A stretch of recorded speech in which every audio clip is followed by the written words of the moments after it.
When Kasen was about 5 months old, Brian and I noticed that there was something a little bit off about him. He was a real chubby little baby. His belly reminded me of a tight little bowling ball, but he wasn't growing. His condition is really rare. He started having seizures, and we did not know why. We rushed him to our local hospital, and they couldn't figure it out.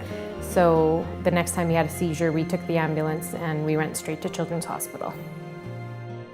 I've been there a lot, and they found out that I had GSD, so I had to be in the hospital for about 3 weeks. When they found out how low the blood sugars were, they started calling in all the specialists from different rankings throughout the hospital, and finally we met Dr. Greenberg. When I went into his room and first saw him, I knew immediately what he had, because that's my job as a metabolic specialist. And he had glycogen storage disease type 1. It's a very rare metabolic disorder because he cannot use his stores of glycogen that all of us can use when we sleep to release glucose into our bloodstreams to keep the blood sugar up.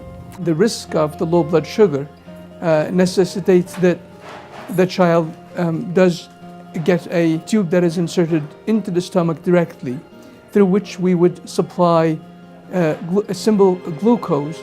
We were up every hour, hour and a half giving him tube feeds because the cornstarch, he wasn't able to metabolize it in his tummy at that point.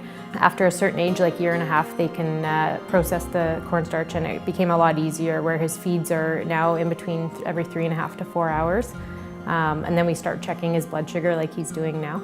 You always run into the risks of the pump failure or the tube kinking and then no glucose is going in. So the child still is at risk for having a hypoglycemic episode or low blood sugar that could lead to seizures and other consequences. I have to get checked, say about 6 to 7 times a day, and I get fed at least 3 times a day. Kasen is a very ambitious little boy. He has a passion for sports. He is that kid where he's pretty much good at anything that he tries. He's made A1 hockey, he plays elite soccer, and he races motocross and snowmobiles. He never gives up. He's really hard on himself, kind of a perfectionist. He's just a normal kid, just with this glycogen storage disease. So. He's a great kid to coach. So, from an athlete perspective, he's no different than any other kid, and we don't treat him any differently. But he's got a huge heart.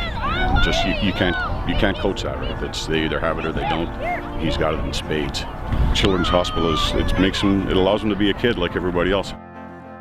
What we hope to accomplish is actually to allow the child to not require to be fed through the gastrostomy tube or to be given the dextrose through the gastrostomy tube overnight.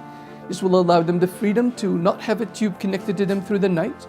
This will make us avoid the risks of low blood sugar because of pump failure or other causes.